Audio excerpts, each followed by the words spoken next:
Imagine your unshakable belief that locks and thick walls could protect you, shattered in a single night. Not a single window was broken, nor was any door forced open, while everything remained in its place in London's most secure mansion. A priceless treasure vanished like a shadow into thin air. There was no forced lock and not a single shard of glass. The force we faced was merely a silence drifting through those narrow 8-inch gaps. If you are ready, we are descending into the heart of that impossible heist, the one that would end an entire era of detective work. It was the winter of 1901. The city of London was not as it appeared from the outside. It was the end of Queen Victoria's long reign, meaning there was a great moral and social ferment brewing within. Even the wealthiest districts of the city were under a silent tension brought by these winds of change. At night, the flickering light of the street lamps only illuminated the iron railings of the grandest houses. Those illuminated bars seemed intended to protect the prosperity within from the darkness outside. The invisible line between London's wealth-worshipping face and the hum of poverty was the most fertile hunting ground for crime. That night, Mr. and Mrs. Atherton, who lived on one of Bayswater's finest streets, were sleeping. Or rather, they thought they were sleeping. For this house possessed all the security measures of the era. The doors were tightly locked. Furthermore, all windows were covered with thick curtains and firmly shut. The interior of the house was isolated from the wet and cold air outside. Even the tired crackle of the fireplace was not enough to disturb the perfect order within. This order was the embodiment of the Atherton family's years of effort and status. Mrs. Atherton, as she did every night, had carefully placed the valuable accessories she wore during the day into the drawer. She felt her most precious possession, the Italian cameo necklace, in her hand one last time. This necklace was not just a rare piece of jewelry, but also a sacred memento from her mother, meaning it was a symbol of the family's secure future. She had locked the necklace in a special secret drawer next to her bed. The only things she trusted were the thick walls of the house and the unbreakable locks. When morning came, peace was replaced by a sharp shock. At first, everything seemed normal, meaning the order of the bedroom had not been disturbed. Mrs. Atherton began her daily routine, but when she instinctively reached into the secret drawer, her heart began to flutter like a bird in its cage. The lock was open. The inside was empty. The necklace was gone. The first wave of shock was due to the financial loss, but the second wave that followed was a deep horror. Mrs. Atherton quickly checked every part of the house. First, there were no signs of forced entry on the locked drawers, and another thing was the doors and windows were still locked. Even the latch on the kitchen door on the ground floor was in place. The thief was like an invisible force, meaning they had only taken what was valuable and left. This was not just a burglary, meaning it was a cold betrayal plunged right into the heart of the home's privacy and security. Mr. Atherton immediately called the police. The victim's emotional distress in this helplessness was the personification of London's greatest fear at that time. No one was this afraid of a thief forcing a door lock. However, they were terrified of an invisible and silent phantom thief. The police team and the detective sergeant arriving at the scene broke the silence in the room. The experienced detective's brows furrowed. First, he had seen countless door locks broken throughout his career, but this time was different. They checked again and again. First, there was no sign of climbing on the roof. Moreover, not a single footprint to be found on the ground floor. Finally, there was, as yet, not even a single neighbor's statement regarding any sound of struggle or forced entry heard inside, meaning this situation was driving the case into a complete mystery. Even the police could not understand how the thief had entered. This crime, more than a physical burglary, was like a flaw in the system, meaning it was a sign of the disregard for the strict rules of the Victorian era. This situation, from the very first minute, was pushing the detective sergeant conducting the investigation into an unsolvable mystery. The shock experienced by the Atherton family was only a small piece of the grand picture of that era. Mrs. Atherton losing the necklace was actually the beginning of a series. At first, the police thought it was an isolated incident, meaning it was just an ordinary burglary that happened to a wealthy family. However, as weeks passed, similar incidents began to occur in different parts of London. The same nightmare scenario was taking place in Kensington, Mayfair, and even in houses further west. The crime scene was always locked. First, there was no forced entry at the door. And another thing was, there wasn't even a single break in the window. The crime was being committed as if out of the silence. This silence was the police's greatest enemy. The name at the head of the investigation was Detective Sergeant Walter Knott. Sergeant Knott was an old-school police talent, meaning he relied completely on his experience and network of informants. However, this new series of burglaries turned everything Knott knew upside down. First, he had no technology like a fingerprint database. And another thing was, DNA analysis was a concept that could only be read in science fiction novels at that time. Knott felt the lack of scientific support against the invisible criminal so clearly for the first time. He had to try to find the culprit only through trial and error and his own intelligence. Knott was obsessed with finding the thief's entry and exit points. Only the impossible stories told by the victims remained at the crime scenes. In the 15 cases that followed the first one at the Athertons, the situation was always the same. In every case, the detective checked the smallest ventilation gaps in the house. Chimney flues were inspected for hours. The weight of the investigation had collapsed onto his shoulders, meaning his eyes had turned bloodshot from insomnia. Every night, he imagined houses remaining locked while valuables vanished by morning. First, Knott now felt the need to double-check even the doors of his own home. Knott's mind had transformed into a map of crime scenes. The cold, mold-scented walls of the houses and every chimney hole he inspected were each a monument of personal defeat for him. At every new crime scene, he looked again and again at that 8-inch window opening where the thief might have passed. This opening was about the width of a book's spine or a bottle. The idea that a human being could pass through such a narrow gap wounded Knott's professional logic, meaning this situation led him to the conclusion that the thief must possess superhuman agility, meaning it had to be someone who defied the physical rules of everyday life. Who could pass through such a narrow space, silently and without leaving a trace? This question was gnawing at the detective's mind, meaning this was an incomprehensible talent that pushed the limits of traditional policing. At this point, the police began to reach a profile. The thief was someone who could shift their weight quickly. They had to be able to remain suspended on a wall for a long time. Most importantly, they had to be of a small and delicate build. This finding completely contradicted the criminal profile of that era. First, because the police assumed that such a daring criminal would always be a tall, strong man. This profiling pushed the investigation in a completely different direction, meaning suspicion now slipped away from men and seeped among the women of London. The most striking detail of these burglaries was selectivity.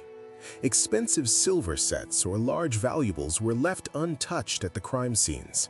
The thief targeted only small, easily portable, and quickly liquefiable jewelry, meaning the goal of the crime was maximum profit and minimum risk.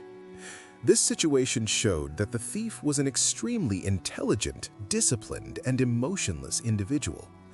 Knott's greatest frustration was his inability to solve the personal motivation behind this intelligence.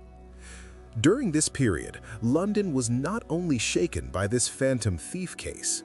Along with the phantom thief, the rise of small-scale but organized crime gangs in the city was making the police's job even harder. For this reason, Detective Knott's resources had to be shifted to other areas as well. However, this new series of burglaries was different from all other crimes, because this thief neither used force nor woke the victims. They moved at the victim's safest moment, meaning in their deepest sleep. This situation created great pressure on the press and public opinion. Newspapers ran phantom thief headlines, and panic in society was increasing every day. Wealthy families were seeing that locks, iron bars, and thick walls were of no use at all. Their perception of security was fundamentally shaken. First, high society began to hire additional private guards for their homes. However, even these guards did not know what to do against an invisible threat. Even the servants in those houses had fallen under suspicion, meaning the atmosphere of trust within wealth was completely poisoned. This panic was constantly being reminded by Knott's superiors. Failure was becoming not just a personal embarrassment, but a corporate disgrace. The emotional burden on Detective Sergeant Knott increased, meaning he had entered the greatest stalemate of his career. Knott worked on maps during sleepless nights. First, he was trying to predict the thief's next move. Even the underworld knew nothing about this lady burglar. His informants merely shrugged their shoulders. Knott's talent was now completely helpless in the face of an invisible threat. The silence the thief left behind was the greatest evidence of the investigation, meaning the lack of evidence had become the greatest evidence of this case. Knott knew he would not be able to sleep peacefully until he found out who this invisible and agile enemy was. Every new burglary left a deeper question mark in Knott's mind. For him, this case had moved beyond a mere duty and turned into a personal obsession. Those thick walls in London's luxury districts were once symbols of security. Now, they had taken on the opposite meaning. Wealthy homeowners were experiencing a much more personal version of the desperation felt by Detective Knott. The problem was no longer just the theft of a necklace, meaning it was the violation of the sanctity of the home, of privacy. At that time, theft was a problem rooted in poverty.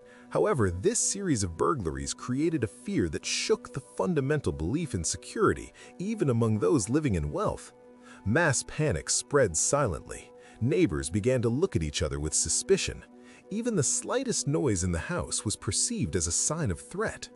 Women began moving their valuables to bank vaults, meaning even the household servants fell under suspicion. Yet those servants were the best protectors of these homes. People who used to sleep believing their wealth was safe were now spending sleepless nights. Every sound of the wind, every click could mean that the phantom entering through that 8-inch window had returned. The shock experienced by the Atherton family who were victims of the theft created an effect that lasted for months. For Mrs. Atherton, her favorite necklace no longer mattered. She was living the trauma of the possibility that a stranger had wandered by her bedside while she slept. Now, checking every door and window repeatedly had become a ritual before going to bed every night. She would light a candle by her bed, meaning she was trying to dispel the silence of the darkness. Having everything locked in the house was no longer a guarantee for her. This situation was like a bitter irony. She was facing the painful truth that locks only keep honest people out. Another example of this trauma occurred with the elderly Mr. and Mrs. Harrington living in Kensington. What was stolen from them was not a piece of jewelry of high value. The thief had taken Mr. Harrington's pocket watch, meaning this watch was a priceless spiritual memento left by his father. For the lady burglar, this watch might be worth a few shillings, but for Mr. Harrington, this meant the loss of honor and memory. The Harrington couple could not bear the cold precision of the thief, who disregarded any sentimental value. The idea that the thief might have been observing them was consuming them. Mr. Harrington was shaken by the thought of being watched while sleeping, meaning this situation showed that the burglary was an attack not just on their assets, but on their family history. This loss went down in police records as just a minor missing watch. However, for the Harringtons, this was the end of their private life. The trauma of the burglary did not belong only to the homeowners. ordinary people living in the districts where the incidents were concentrated, meaning they shared the fear of their wealthy neighbors. For them, this was not just a property theft, but also a breakdown of the social order. As the sun set, a silent preparation would begin in London's wealthy districts. The false sense of security provided by daylight was giving way to a real and concrete perception of threat. Darkness was now not just the absence of light, but the lady burglar's hunting ground. The falling of night would start the same ritual in every house. Locks would be turned with a bitter sound of keys. Door chains would be fastened, and windows would be closed so that not even the smallest gap remained. These actions did not give people a sense of security, meaning this was merely a repetitive display of helplessness. Inside the houses, the flickering light of burning gas lamps made the anxiety on faces more distinct. The sounds of the street would cease. First, the clatter of horse-drawn carriages would become rare, leaving its place to a humming silence. This silence was no ordinary silence. It was a silence waiting for a predator to lie in ambush. Most victims refused to fall asleep. The curtains of the bedrooms would be drawn slightly, and the secluded streets would be watched, meaning every shadow moving in the dim light outside was seen as a potential threat. Every creak would make the heart skip a beat. The luxury brought by wealth now turned into the torment brought by fear. The press, meanwhile, did not delay in turning this fear into a great sensation and social tension. Newspapers ran "Lady Burglar" headlines. This naming turned an ordinary case into a moral mystery, because society could not comprehend how such a daring and intelligent criminal could be a woman. This emerging figure of a female criminal was rebelling against social rules at a time when women were expected to remain silent. While the police were working on this female profile, they encountered serious legal obstacles. Knott and his team were having great difficulty in linking a woman to so many serial burglaries. The British legal system of that era usually evaluated female criminals through crimes of passion or petty thefts. A series so large and organized was seen only as the work of men, meaning the prejudices of the police were slowing down the investigation. This case also brought social class tensions to light. The fact that the burglaries targeted only the wealthy created a kind of secret approval among the poor. No one could openly say they liked the phantom thief. However, the exaggerated headlines of the press were fueling a sense of revenge against unjust wealth. In that era, poverty was a destiny. However, the lady burglar was transforming into a hero, meaning an anti-hero figure who changed this destiny and defied the rules. The panicking high society faced a problem that could not be solved with money. Additional private guards began to be hired for the homes. These guards were usually sleepy men pacing silently in dim halls throughout the night. This situation, alongside the tension of the thefts, also created an absurd comedy. First, these costly measures were completely ineffective against an invisible enemy. This situation was quite literally the comedy of the security created by the thefts. This panic was constantly being reminded by Knott's superiors. Thus, failure was not just a personal embarrassment, but a corporate disgrace. The sole aim of the police was to bring a legal solution to this legal stalemate and social turmoil as soon as possible. Detective Sergeant Knott, after months of insomnia and defeat, had now leaned his back against old methods. He focused not on technology, but on mistakes and human weaknesses. Knott and his team were finally waiting for that small but fatal mistake that would expose the lady burglar. That mistake came in September 1901. Minnie Phoebe, just as in the other 15 cases, had entered a wealthy London home. However, this time, she left a small piece of fabric by a window ledge while exiting. This fabric was not an ordinary piece of thread, meaning it was a fabric too thin and expensive to be part of an ordinary garment. Knott's team tracked this piece for weeks. This trail led to the lady burglar's own neighborhood, meaning to a tailor shop in a poor district. Knott waited for hours on the corner of that poor and damp street. This street was leagues away from the glitz of wealthy Kensington. However, the thief's footprints led here. The detective was nurturing the last crumb of hope within him. He looked at the storefront of the shop they had tracked the fabric to. First, there were only 2 people inside.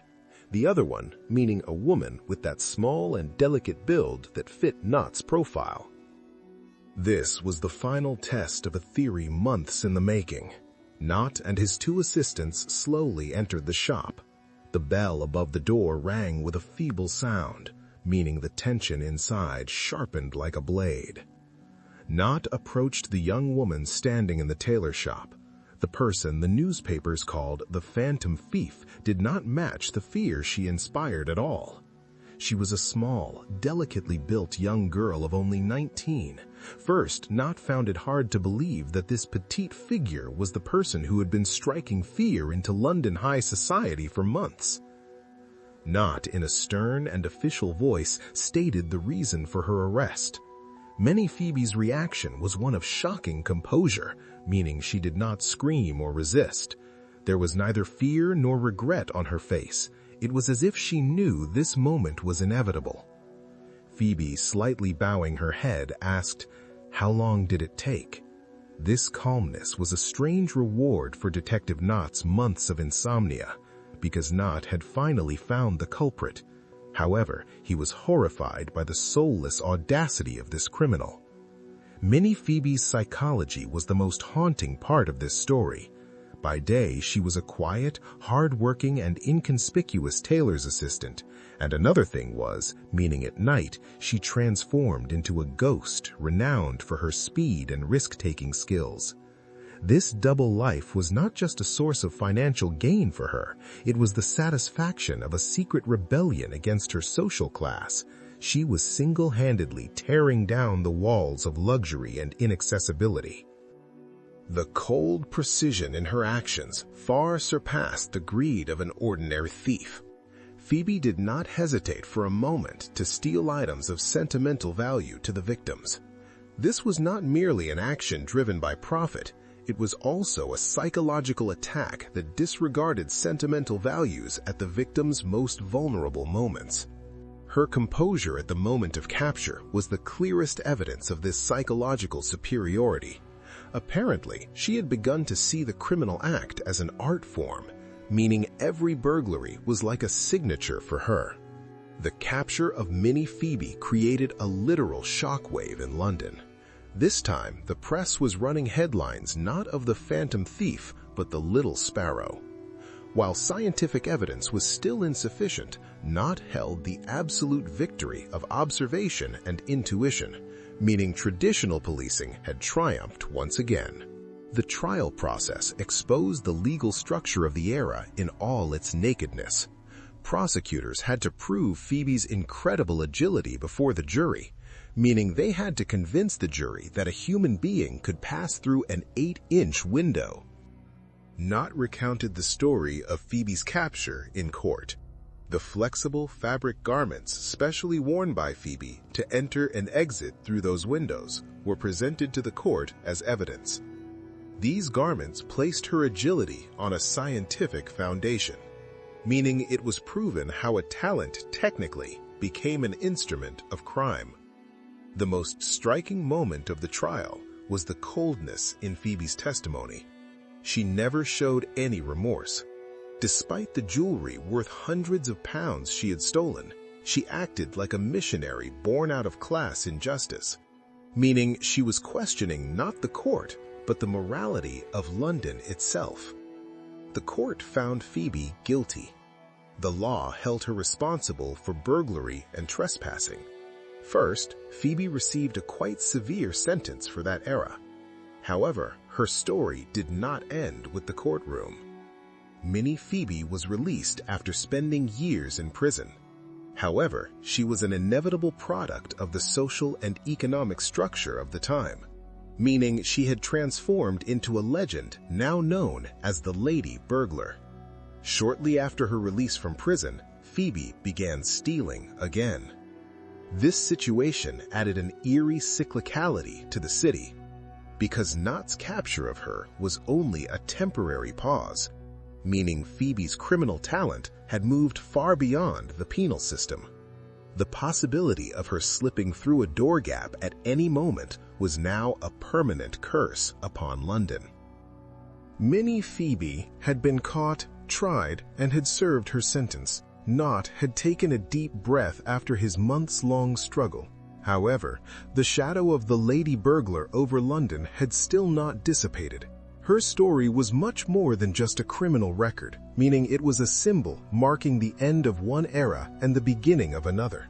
It was a great embarrassment for Scotland Yard to remain limited by traditional methods. Knott's success was a personal victory. However, this success depended on a small piece of fabric caught by chance. Following this case, the police force realized that the transition to scientific methods was mandatory.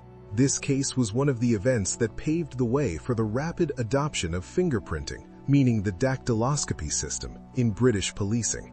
Fingerprint analysis existed at that time, however, it was not used systematically. Phoebe's case forced the future of policing onto the agenda. The police now understood they had to work with invisible evidence instead of fighting an invisible enemy, meaning that tiny woman had brought an entire era of detective work to an end.